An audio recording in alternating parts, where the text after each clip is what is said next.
ಬಹಳ ವರ್ಷಗಳ ಹಿಂದಿನ ಮಾತು. ಸರಯೂ ನದಿಯ ದಡದಲ್ಲಿ ಅಯೋಧ್ಯೆ ಎಂಬ ಸುಂದರವಾದ ರಾಜ್ಯವಿತ್ತು. ಅಲ್ಲಿಯ ರಾಜರು ದಶರಥ ಮಹಾರಾಜರು. ಅವರಿಗೆ 3 ಪತ್ನಿಯರಿದ್ದರು ಮತ್ತು 4 ಮಕ್ಕಳಿದ್ದರು: ರಾಮ, ಲಕ್ಷ್ಮಣ, ಭರತ ಮತ್ತು ಶತ್ರುಘ್ನ. ಒಂದು ದಿನ ದಶರಥ ಮಹಾರಾಜರು ರಾಮನನ್ನು ಮುಂದಿನ ರಾಜನನ್ನಾಗಿ ಮಾಡುವ ಘೋಷಣೆ ಮಾಡಿದರು. ಆಗ ಎಲ್ಲರೂ ತುಂಬ ಸಂತೋಷಗೊಂಡರು. ಆದರೆ ಕೈಕೆಗೆ ಸಂತೋಷವಾಗಿರಲಿಲ್ಲ. ಮಹಾರಾಜ, ನಿಮಗೆ ನೆನಪಿದೆಯಾ?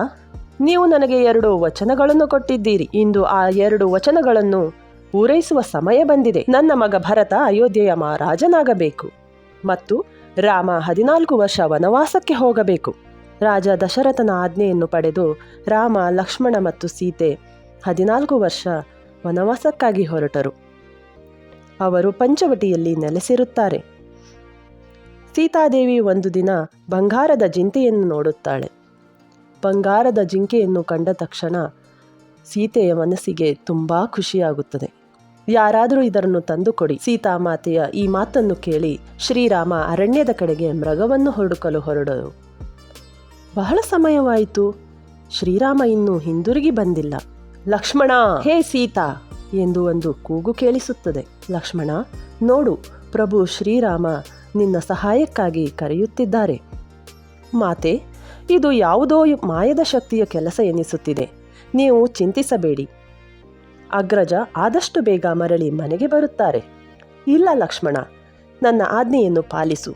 ಹೋಗು, ಪ್ರಭು ಶ್ರೀರಾಮರಿಗೆ ನಿನ್ನ ಸಹಾಯದ ಅವಶ್ಯಕತೆ ಇದೆ. ಆಯಿತು ಮಾತೆ, ಆದರೆ ನೀವು ಈ ಲಕ್ಷ್ಮಣ ರೇಖೆಯನ್ನು ಯಾವುದೇ ಕಾರಣಕ್ಕೂ ದಾಟಬಾರದು. ರಾವಣನಿಗೆ ಗೊತ್ತಿತ್ತು ಅವನು ಲಕ್ಷ್ಮಣ ರೇಖೆಯನ್ನು ದಾಟಲು ಸಾಧ್ಯವಿಲ್ಲ ಎಂದು. ಅದಕ್ಕಾಗಿ ರಾವಣನು ಸನ್ಯಾಸಿಯ ರೂಪಧಾರಣೆ ಮಾಡಿದ ಮತ್ತು ಸೀತೆಯನ್ನು ಅಪಹರಿಸಿದ.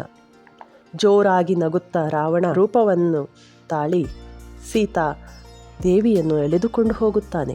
ಕಾಪಾಡಿ ಕಾಪಾಡಿ ಸಹೋದರ ಲಕ್ಷ್ಮಣ, ಪ್ರಭು ಶ್ರೀರಾಮ ಕಾಪಾಡಿ.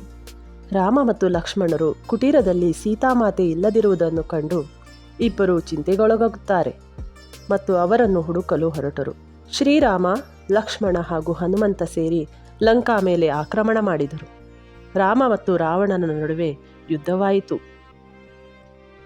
ಅದರಲ್ಲಿ ಶ್ರೀರಾಮರು ಜಯವನ್ನು ಸಾಧಿಸಿದರು. ಜೈ ಶ್ರೀರಾಮ್, ಜೈ ಶ್ರೀರಾಮ್ ಎಂದು ಘೋಷಣೆ ಕೂಗಿದರು.